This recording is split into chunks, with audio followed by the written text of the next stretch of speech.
Bien. Avanzar hacia el objetivo de 0 fatalidades es un desafío que requiere más que compromiso. Demanda una gestión rigurosa de riesgos críticos, liderazgo visible, aprendizaje organizacional y una cultura que priorice la vida en cada decisión operativa. En esta ponencia titulada Hacia las 0 fatalidades, desafíos y recomendaciones prácticas, se abordarán los principales obstáculos que enfrentan las organizaciones en este camino, así como recomendaciones prácticas para prevenir eventos de alto potencial. El enfoque estará centrado en acciones concretas, sostenibles y alineadas con una visión realista de la seguridad, invitando a repensar estrategias y fortalecer el compromiso con una minería libre de fatalidades. Invitamos por ello a Carlos Cuello Ramírez. Él es ingeniero civil industrial y en prevención de riesgos con un magíster en dirección de proyectos por la Universidad Católica del Norte en Chile. Tiene especializaciones en gestión de riesgos globales por la Universidad de Queensland, Australia, CEO de 8020 Mining, vicepresidente del Comité de Seguridad de Tsunami y consejero asociado para la Universidad de Queensland en Latinoamérica. Démosle un fuerte aplauso a Carlos Cuello.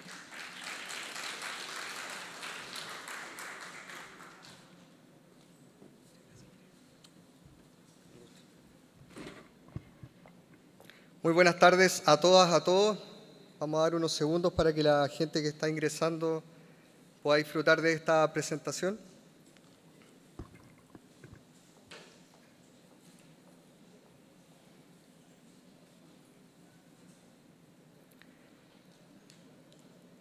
Ok, en el 2025 vivimos, qué duda cabe, la primacía de la narrativa por sobre los datos empíricos.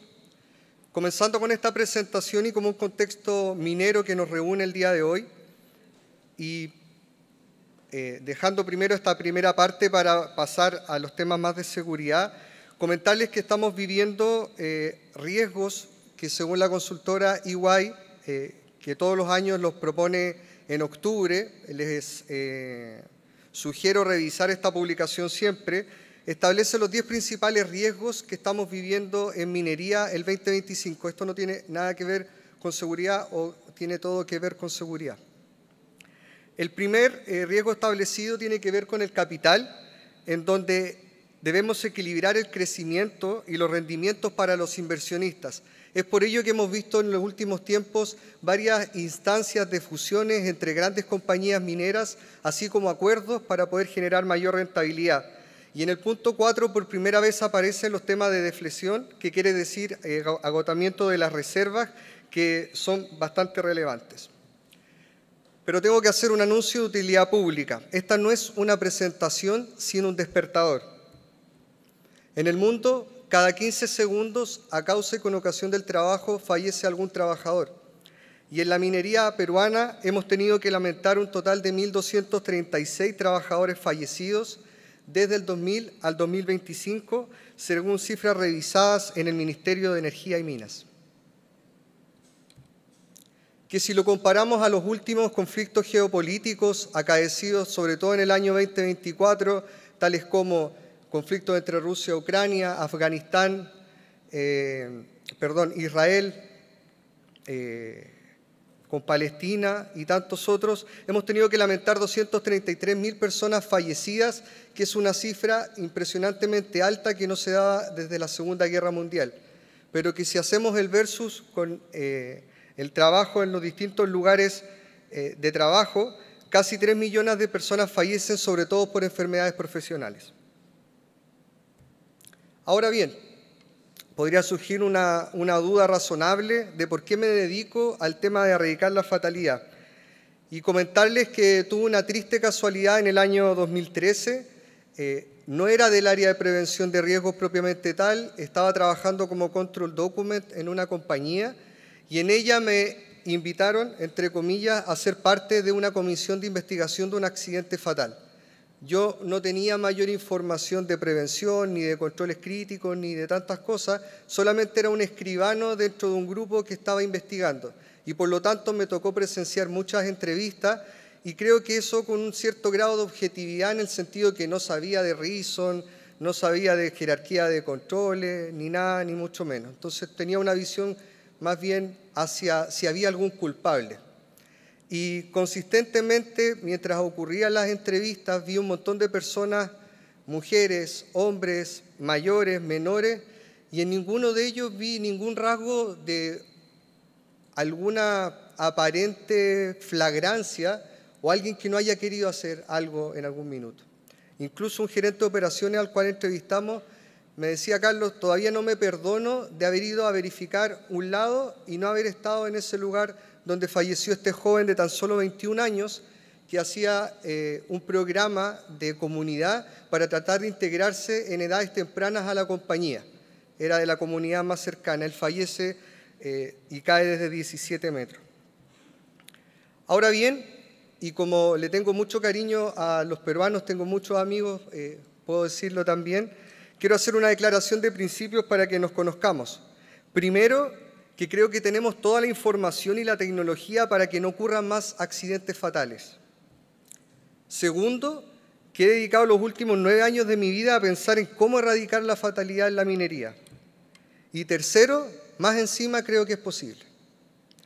Y yo sé lo que deben estar pensando ya algunas y algunos en algunas objeciones. Y créanme que he ido recapitulando una tras una las objeciones que me van entregando.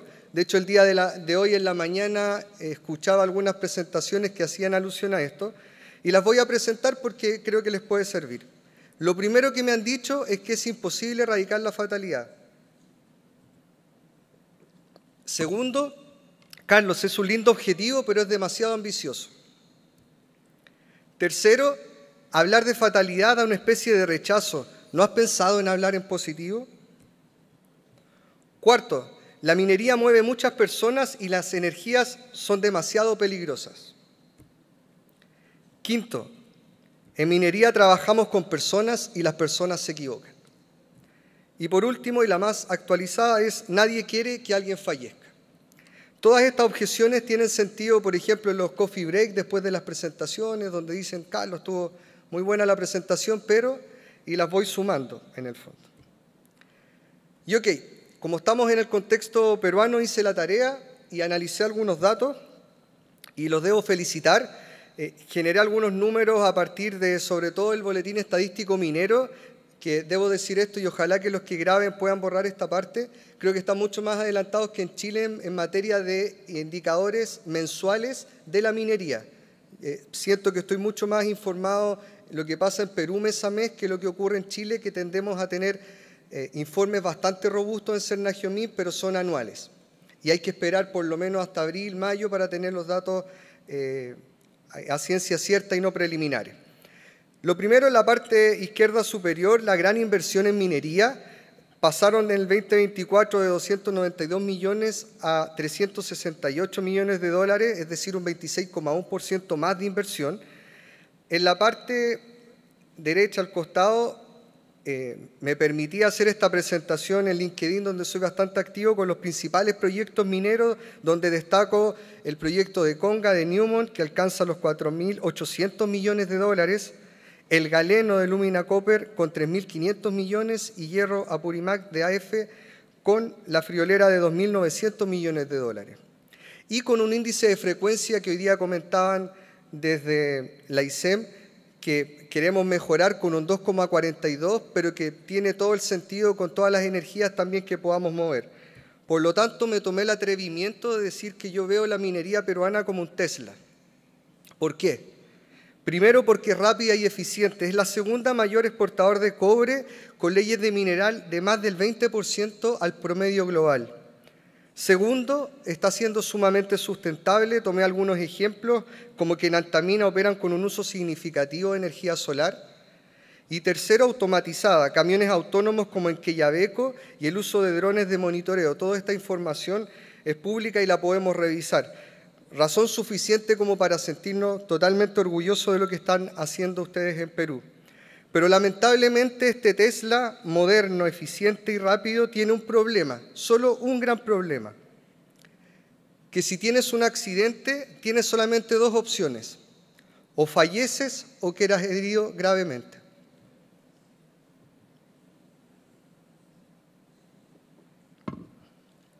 Estos son los accidentes mortales de los cuales hablaba en la primera lámina desde el 2000 al 2025, donde en términos estadísticos podemos decir que no tenemos una tendencia clara y que existe una alta variabilidad en los datos, que sin duda hemos ido bajando estos indicadores, pero que al menos estadísticamente el año 2024, si bien fue un excelente año, no deja de ser que han fallecido al menos 2 personas de manera mensual. Y el año 2025 ya llevamos un accidente fatal en la minería, según el informe de Estamin del mes en curso. Ahora bien, existe un modelo en el cual creo que para mí, yo siempre he dicho que es como la Biblia y que el día de hoy yo vengo a evangelizarlo a todas y todos, a ser parte de esta iglesia, que es el modelo de gestión de controles críticos. Y aquí también surgen varias observaciones u objeciones, como se habla en términos económicos, porque llevémoslo al ambiente futbolístico. Acá Perú está jugando mucho mejor que Chile en términos futbolísticos el último tiempo, y creo que todos en algún minuto quisimos ser Gareca y tomar decisiones con la selección peruana. A nosotros nos pasa lo mismo en la selección chilena. Y en la parte derecha hay una figura que yo le llamo para los gustos colores, y que le gusta mucho a gente de operaciones, porque todos tenemos nuestra receta, que pueden estar desde el cero daño, el sentido común, el liderazgo en terreno, los sistemas de gestión, los temas conductuales, factor humano, y hoy día hemos escuchado harto de eso, mañana también y el viernes también vamos a escuchar mucho de ello. Y en la parte izquierda, en la evolución de la gestión de riesgos, pasamos desde una seguridad netamente linkeada a las indemnizaciones por dedos menos, por manos menos, por detrimento, hacia una con un objetivo más en cultura preventiva. Y la pregunta que nace de cajón es: ¿qué es el ICMM? El ICMM es un Consejo Internacional de Minería y Metales que reúne a 28 grupos mineros, donde podemos ver bastante caras y logos conocidos. Y hay una particularidad que no muchas veces se explica. Si yo quiero, como compañía minera, transar en la Bolsa de Metales de Londres, me debo adquirir ICMM y por lo tanto tengo que tomar este modelo de controles críticos. Es por eso que cuando alguna compañía le va bien en términos económicos y quiere salir a bolsa, toma este modelo de controles críticos. Que si hacemos un hiperresumen el día de hoy, que por tiempo no podemos hacer una capacitación tan extensa, tiene algunos pasos en el proceso que se deben cumplir. Lo primero, que debemos mapear el proceso, es decir, caminar todo el camino productivo que tenemos, luego hacer un inventario de riesgos que se llama RAC, y el nombre RAC tiene que ver porque se le asume en energía, entonces un inventario de riesgos con asteroides. Luego hacemos un análisis Bowtie para todos los eventos no deseados o eventos materiales que no queremos que ocurran. Y por último, generamos un control crítico. Pero ¿por qué nace el sistema o más bien la guía de controles críticos? La implementación de este modelo nace entre el 2012 y el 2015, que se pusieron de acuerdo para sacar el libro que ustedes ya conocen. Primero, que las empresas indicaban un 90% de cumplimiento cuando se autoevaluaban en materia de controles críticos. Luego, ICMM fue a terreno y se dio cuenta que era un 40% real de cumplimiento. Y por lo tanto acuñaron un concepto que me gustaría dejárselos, que tiene que ver con los controles zombies. Y más adelante, cuando ya en la presentación seamos expertos en controles críticos, la pregunta es: ¿cuántos controles zombies creen ustedes que habitan en las organizaciones en las cuales ustedes lideran? Bueno, toda religión tiene una Biblia y mi Biblia es la que está ahí, así que cualquier cosa que yo pueda decir la podemos someter a análisis de esta guía. Como les decía, nace en el año 2015, donde acaecían 79 trabajadores fallecidos. Hoy la cifra es mucho más baja. Y la evidencia de incidentes mayores en la minería indicaba que las personas no fallecen porque no conozcan los riesgos de fatalidad. Las personas fallecen porque habían controles establecidos que no se cumplieron. Y es aquí donde quiero hacer un punto porque mucho se habla de que la cero fatalidad es imposible y que es un objetivo inalcanzable. Yo estoy de acuerdo, porque la cero fatalidad no es un objetivo, es una dirección, es hacia donde nosotros nos movemos los esfuerzos. Y los controles críticos han dado cuenta de que de manera práctica uno puede hacerse cargo de erradicar la fatalidad si es que están bien implementados. Pero lamentablemente, y en Coffee Break que hemos estado conversando con algunas y algunos de ustedes, no queda muy claro qué es el control crítico. Entonces yo me imaginaba yendo a algún liceo a explicar qué es un control crítico, porque mucho hablamos de ello, pero poco lo explicamos. Primero, imagina que construyes un puente entre dos ciudades. Este puente soporta el peso de miles de personas y vehículos a diario. Claro, hay muchos detalles importantes: la pintura anticorrosiva, la señalética, las luces que guían el camino y las barandas que te hacen sentir mucho más seguro. Pero hay algo que no podemos ignorar: los pilares de soporte, las vigas principales y los cables de suspensión, ya que sin ellos el puente se vendría abajo, es decir, colapsaría. En la minería pasa exactamente lo mismo. Los controles críticos desarrollados según esta metodología son esos pilares y cables que sostienen todo. Son las medidas que si fallan, el desastre es inminente. En esta siguiente lámina yo debiera desplegar las 9 etapas que componen los controles críticos y, como decimos en Chile, darle la lata o aburrirlos. ¿Cuál es el paso, el 1 a 1? Yo creo que hemos estado en varias capacitaciones que hablan de ello, pero me desafié para este congreso y dije, ok, ¿cómo lo explicamos de una manera tal que quede prístinamente claro? Estos 9 pasos son los mismos que estamos viendo ahí, pero los vamos a explicar en un caso práctico como que fuéramos al cardiólogo. El primer paso es planificar el proceso, y lo que hace el cardiólogo por lo general es revisar los antecedentes y la ficha clínica y definir qué enfoque de control vamos a establecer. El segundo paso es identificar los eventos materiales. Quizás tendrá el colesterol alto, podría tener arritmia, pero el doctor, como sabe que es un sistema de controles críticos, determina que el peor evento que puede tener es un paro cardíaco. Tercero, identifica controles, tales como medicamentos, chequeos preventivos, dispositivos, salir a caminar, comprarse un reloj inteligente, entre otros. Pero en el cuarto ya selecciona controles críticos. Se definen como críticos el marcapasos, el monitor cardíaco y el desfibrilador. Quinto, definimos rendimiento e informes. El marcapasos debe mantener el ritmo entre los 60 y los 80 LPM con una batería que esté funcional al 100%. Luego asignamos responsabilidades. El cardiólogo, por cierto, es el responsable del diagnóstico y la revisión técnica del marcapasos. El enfermero monitorea el estado del paciente y el paciente toma su medicación y asiste a los controles. Es decir, cada control tiene un dueño claro. En el paso 7 se identifica que vamos a requerir un marcapasos de doble cámara para este paciente. Octavo, todos los datos se compilan en la ficha del paciente y se discuten con el equipo médico y se ajusta el tratamiento si es que algo no está funcionando.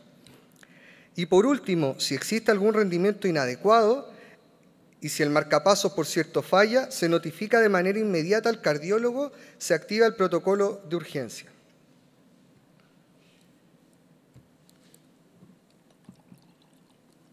¿En qué estamos en materia de controles críticos? ¿Cuál es el status quo? Lo que ha dicho ICMM en su último reporte, que es el 2023 con año cerrado, el Safety Performance, primero, que existe demasiado foco en el papel y no en el terreno. Segundo, que los controles están mal definidos o que son poco realistas. Tercero, que existe falta de tecnología para automatizar las verificaciones. Hoy día en la mañana una persona de Vale, si no me equivoco, comentaba acerca de esto. Falta de tecnología para automatizar las verificaciones, implementación de los controles críticos perdió fuerza con el tiempo y se volvió algo burócrata. Y último, no se analizan los factores de erosión ante un accidente. Importante consignar un punto: los controles críticos no fallan de manera introspectiva, se van degradando. Pensemos en un pretil de seguridad que establecimos en la mañana, con una excelente altura, una excelente compactación, y va pasando el día y las distintas condiciones ambientales hacen que pierda esa altura y esa compactación necesaria para que funcione ante un accidente.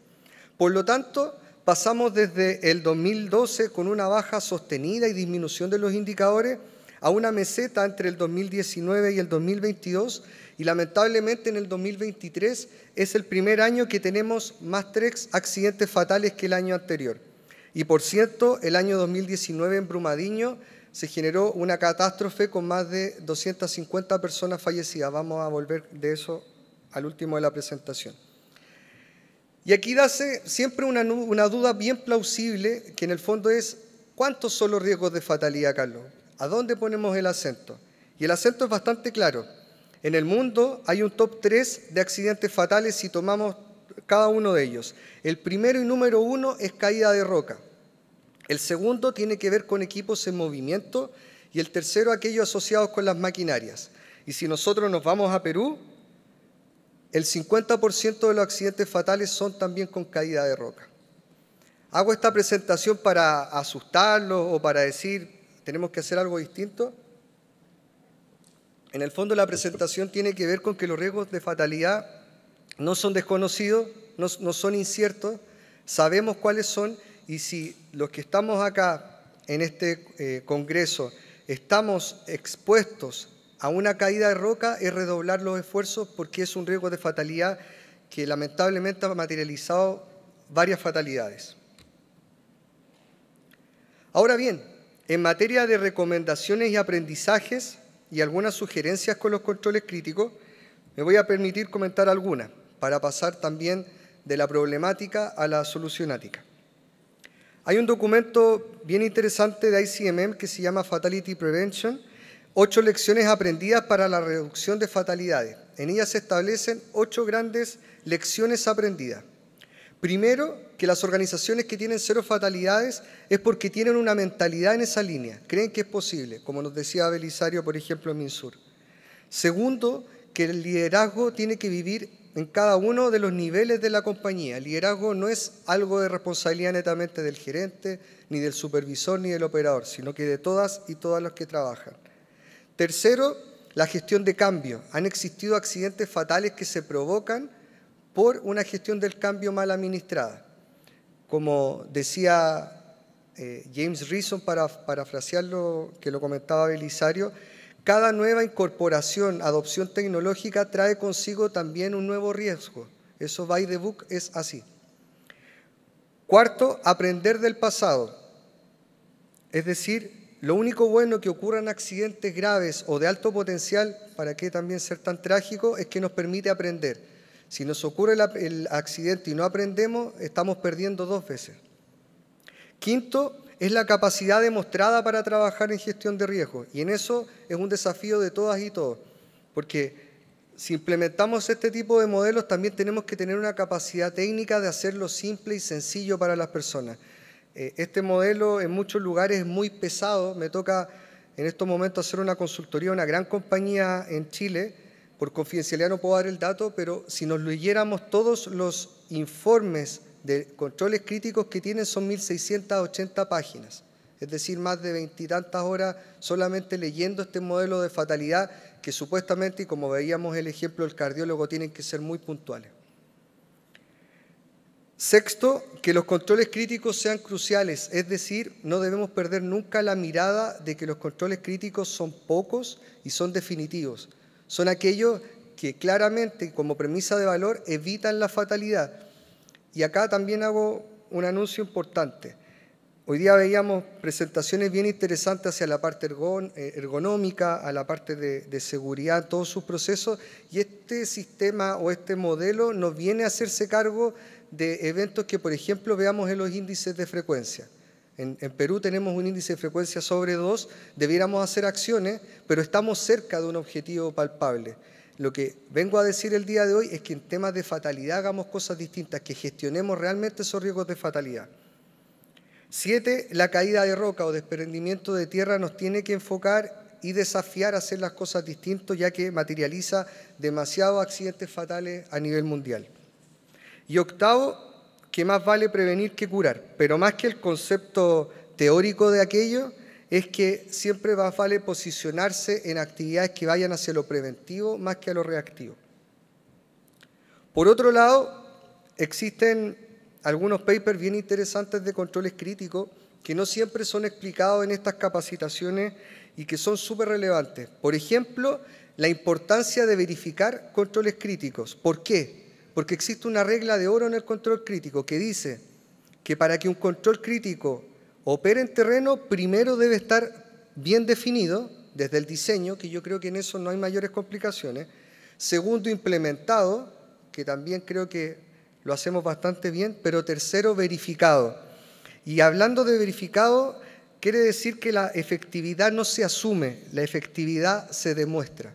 ¿Qué quiero decir con ello? Primero, pensemos en la última vez que fueron a verificar controles críticos en su sitio o en su lugar de trabajo. Pregunta, ¿los controles críticos los verificaron de manera directa? Es decir, ¿tienen una prueba física de los controles? ¿Fueron a mirar el control?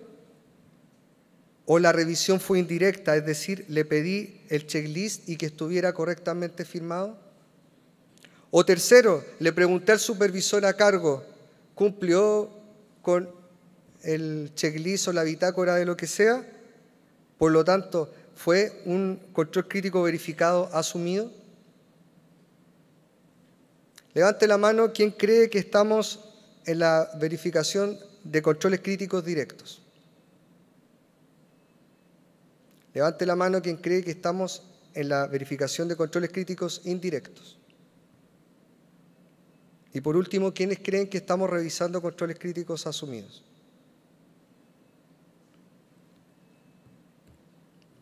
Bueno, algunas reflexiones en controles críticos.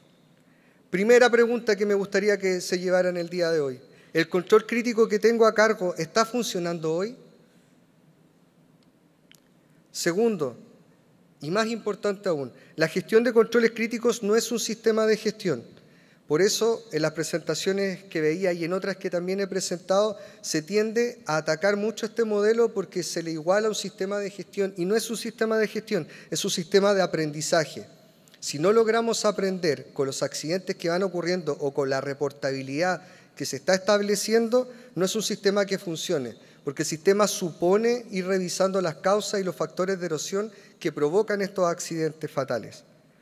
Tercero, un bow tie sin verificaciones es como un mapa del tesoro, pero sin el tesoro. No sacamos nada con pagarle a la consultora un bow tie que es precioso, que tiene lo preventivo a la izquierda, lo reactivo a la derecha, con controles, con figuras, con cascos, si es que no verificamos. Y por último, en el último informe de ICMM, un 73% de los controles críticos fallidos tenía al menos un factor de erosión no monitoreado. Entonces, vuelvo al ejemplo del cardiólogo. ¿El cardiólogo ustedes creen que le pregunta al paciente si hizo o no hizo el checklist del marcapaso? ¿Podría quedarse tranquilo con esa información? ¿O va y revisa aquel factor de erosión que podría estar fallando en el marcapaso? De hecho, podrían incluso ocupar otro tipo de técnica o de dispositivo, dado este mal desempeño. Y ahora bien, y en esta parte debo confesar que, como decimos en Chile, me puse bien patudo, me tomé la atribución y la confianza de enarbolar algunas reflexiones que no tengo del todo claras, como sí las anteriores, con fuentes que podemos ir a revisar y que son parte de la investigación que he ido desarrollando. Pero me aventuré y dije, ok, ya que tenemos el tiempo necesario, ¿qué podría tenernos estancados? Lo primero, hablar de la gestión de riesgos actual. Podemos decir que los frameworks o los marcos de gestión de riesgo a menudo implican la identificación de riesgos, una posterior implementación de controles para reducir su probabilidad o consecuencia. Es el estadio más o menos aceptado en gestión de riesgo. Lamentablemente, este proceso reconoce implícitamente la existencia del riesgo, o sea, sabemos que va a haber un riesgo. Ese es nuestro marco mental. Pero aquí me puse un poco más apocalíptico. En la pirámide o triángulo de Beer, podemos decir con datos certeros, por ejemplo, tanto de Chile como Perú, que la reducción de incidentes menores no ha implicado necesariamente menos fatalidades. ¿Será hora de cuestionar a Frank Beer en materia de accidentes fatales? ¿En cuántos casos hemos visto que hay un excelente índice de frecuencia? Hay una empresa en Chile que tenía un índice de frecuencia de 2 indicadores, no era 0 algo, era 0,0 y tuvo que lamentar un accidente fatal después de muchísimos años. ¿Fallará Frank Beer? Segundo, jerarquía de controles. La pirámide es teóricamente correcta, pero en la práctica se usa mal. Las empresas no necesariamente escalan hacia la eliminación y suelen posicionarse entre los controles administrativos y los EPP. Tenemos accidentes, ojalá de alto potencial, que estamos investigando. ¿Cuántas actividades creen ustedes que subyacen en controles administrativos o retroalimentaciones? Hay datos realmente duros en esta materia y creo, en lo personal, que se generan algunas falsas sensaciones de seguridad al decir, ok, tengo un control de rediseño, de eliminación, pero cuando uno hace la prueba de la blancura o la prueba ácida de estos controles, muchas veces viven en la parte administrativa. O bien se le cambia el verbo o la identificación para dejarlo caer dentro de rediseño, sustitución, son algunas de las cosas que utilizamos en la industria. Y ahora bien, y lanzo una pregunta bien desafiante. ¿Cómo hacemos para que las actividades que supongan un riesgo de fatalidad no requieran la exposición humana?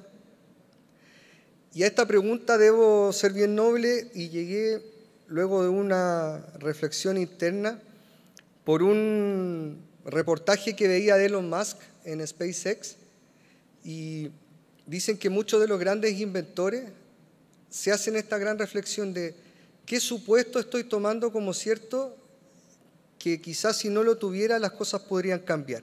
En el caso de SpaceX tenía que ver con que lo que encarecía los viajes lunares o superior a la estratosfera tenían que ver con el alto costo que tenían debido a que en la mayoría las máquinas que se utilizaban o los cohetes eran utilizados una sola vez y por lo tanto la inversión era enorme y él alguna vez se lo debe haber planteado con su equipo, ¿y qué pasa si reutilizamos esos cohetes? Y lo hacemos eminentemente seguro y con ello podemos abaratar costos. Entonces, esta pregunta llegó como de cajón, porque en el fondo yo creo en Visión Cero, que es lo que comentaba Belisario, creo que es un muy buen motivo ver cómo desde el diseño establecemos espacios seguros y por lo tanto ya eso está más o menos revisado y investigado. Pero esta cuestión de la cero exposición creo que podría ser algún tipo de nuevo enfoque y de darle una nueva mirada. Y que en esta cero exposición las personas no deberían estar expuestas a tareas que tengan riesgos fatales, porque si no hay riesgo no puede haber fatalidades. ¿Cuáles son algunos fundamentos, por ejemplo? Que podemos cuestionar el paradigma tradicional de gestionar riesgos fatales. Segundo, que propone eliminarlos desde el diseño, no solo mitigarlos. Y que para ello se inspira en la filosofía del safety by design que hablaba Belisario hace un tiempo, pero la lleva un poco más allá. No es automatizar todo, y ya escucho algunas voces de que queremos robotizar todo, no, sino es rediseñar estos entornos y procesos para que el ser humano no esté donde pueda morir. Por ejemplo, si tenemos tareas recurrentes en materia de trabajo en altura, en algún lugar en la planta donde trabajamos, ¿no será mejor cambiar esa condición y en vez de subirnos generemos una plataforma de trabajo que no implique necesariamente una exposición en altura? ¿Cuáles serían aquellos pilares del modelo? Primero, rediseñar procesos con foco en eliminar la exposición. Segundo, tecnologías que estén al servicio de esta no exposición, por ejemplo, monitoreos remotos, drones, automatizaciones parciales. Tercero, una simplificación inteligente, es decir, sistemas de control más claros, más trazables y accionables. Cuarto, priorizar en base al 80-20, es decir, con Pareto, identificar aquellas actividades donde tenemos concentrado el riesgo fatal y resolver ahí primero. Por ejemplo, en caída de roca, ¿podemos hacer algo distinto y no exponer a las personas? Por ejemplo, post-procesos de tronadura y otros. ¿Qué es lo que no es? No es robotizar todo y no busca reemplazar las personas, sino protegerlas donde hoy no están seguras. Y por último, aplicabilidades. Podríamos estar viviendo en minería, en construcción, en transporte, en salud o en cualquier otra industria que implique riesgos de fatalidad. Por ejemplo, cuando hacemos proyectos y diseñamos estos grandes proyectos que ustedes tienen en carpeta, ¿no es hora de sentarse con el área de planificación y de operaciones y analizar cuáles van a ser los principales puntos o los hot points que vamos a tener en el proyecto? ¿Dónde vamos a utilizar más camionetas? ¿Dónde vamos a utilizar más equipos? ¿Dónde van a poder haber, por ejemplo, posibles caídas de roca, desprendimientos, y hacer algo en consecuencia cuando estamos diseñando ese proyecto en edades bien tempranas? Yo creo que es un desafío bien potente que nosotros podemos poner, y efectivamente, como todo proyecto ambicioso, comienza desde la ingenuidad, pero que después se puede ir robusteciendo conforme vamos aprendiendo y avanzando. Y como por último, sé que pueden haber algunas dudas de lo devastador que pueden ser los accidentes fatales y decir que de cierta manera los tenemos en control. Quisiera recordar lo que ocurrió con el caso Brumadinho y comentar que los accidentes fatales pueden tener consecuencias realmente devastadoras, tanto en términos de vidas humanas como en daños emocionales, así como impactos reputacionales de las empresas e inclusive posibles conflictos con las comunidades cercanas. En el caso de Brumadinho se establecen entre 250 y 270 fatalidades, se destruyeron más de 270 hectáreas, se contaminaron más de 305 kilómetros de río y la indemnización al año 2025 va en $7.000 millones.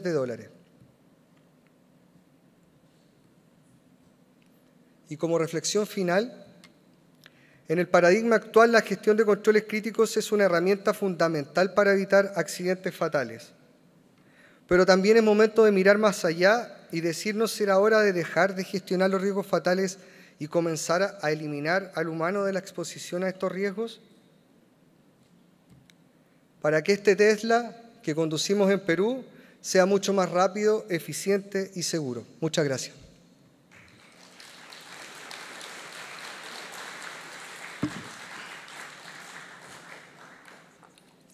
¿Me paso al asiento?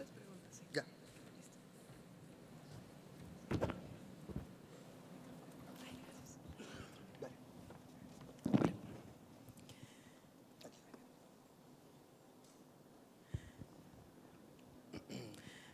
Vamos a dar respuesta a algunas preguntas que ustedes nos han compartido.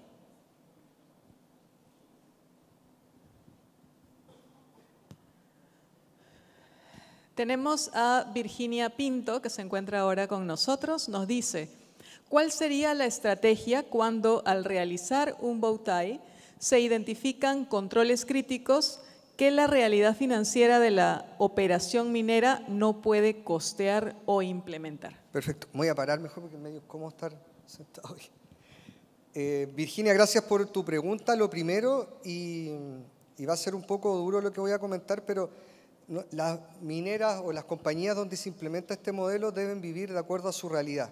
Errores que se han cometido en esta implementación es tomar controles de otras compañías mineras y no tenerlos establecidos.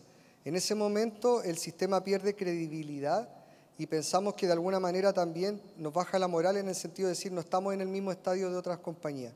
Si tú lo que tienes son controles críticos menores, en ese momento en que estamos implementando son esos los que se dejan y se tiende a hacer proyectos de reducción de riesgo que tienen que tener consigo las aprobaciones de gerencia general, los COO y todo el establecimiento que tengamos nosotros en la escala para implementar. Entonces, lo primero es establecer que hayan dueños de riesgo y dueños de controles y que de ellos provengan estos proyectos de reducción de riesgo de fatalidad.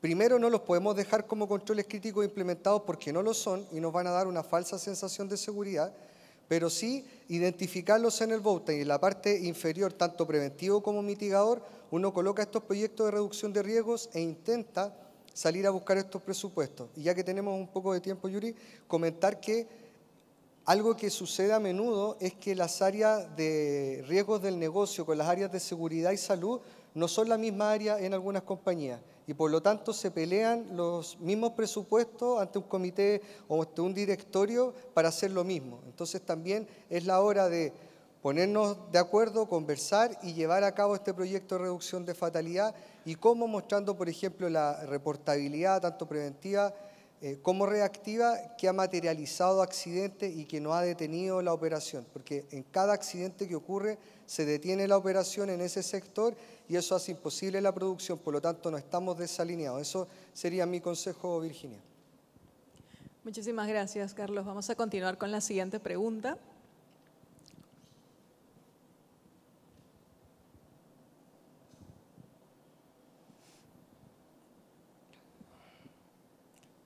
¿Qué mecanismos recomienda para asegurar las buenas prácticas en seguridad y salud ocupacional? Que no se queden estas buenas prácticas en el diseño, sino que se integren de forma coherente y continua en la operación diaria.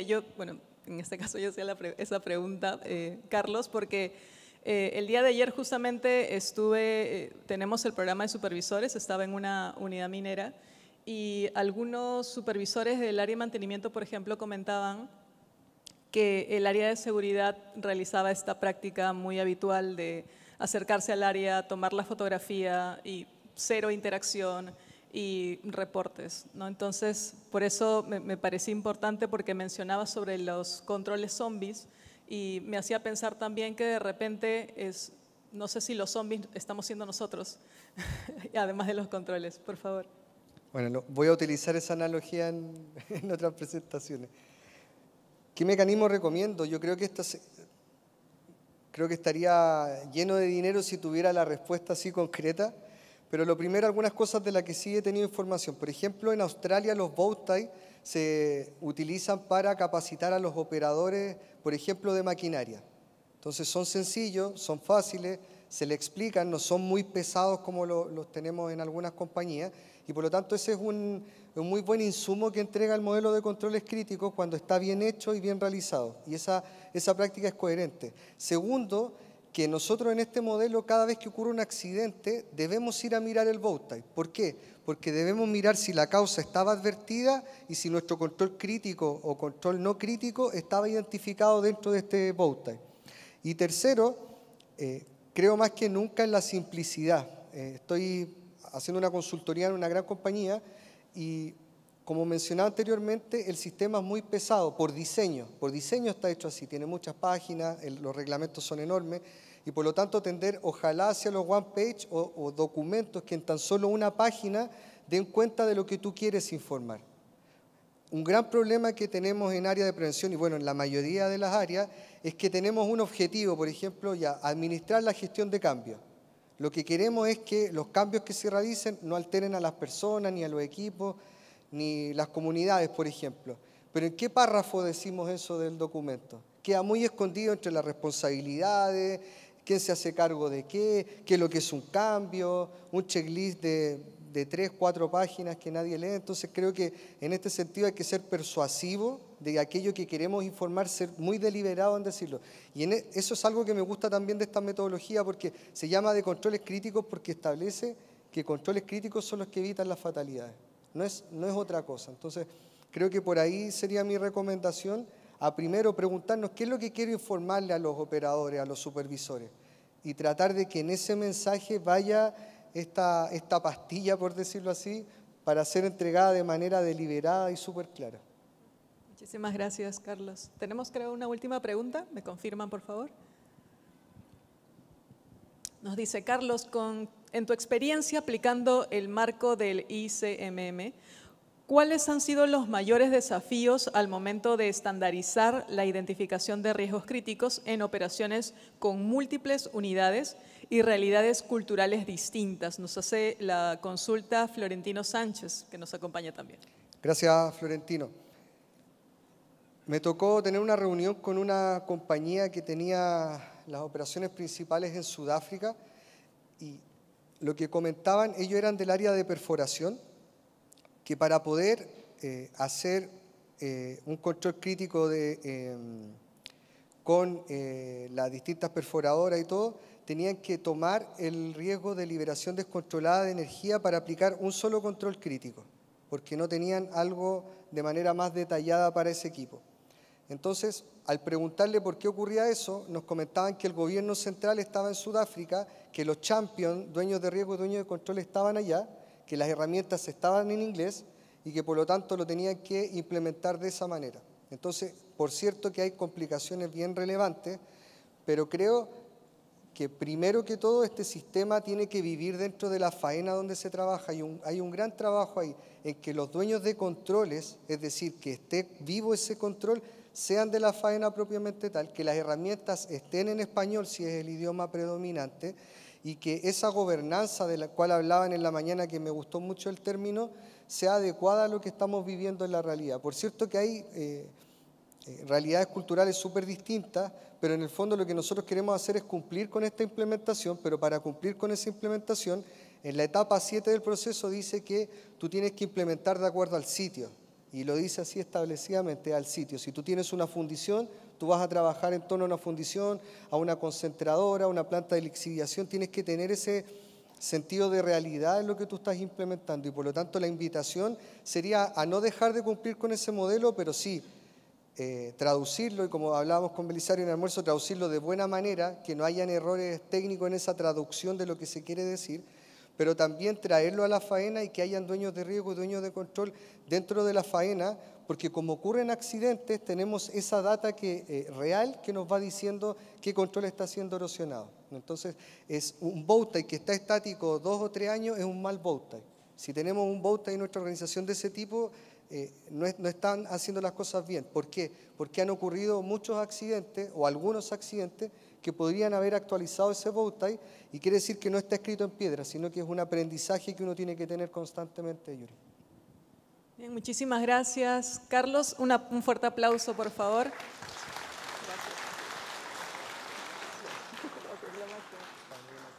Definitivamente esto nos ayuda a poder evaluar, creo que la inquietud, sobre todo de evaluar cuáles son los riesgos críticos en nuestras organizaciones y hacer el seguimiento también. Totalmente. ¿Sí? Sí.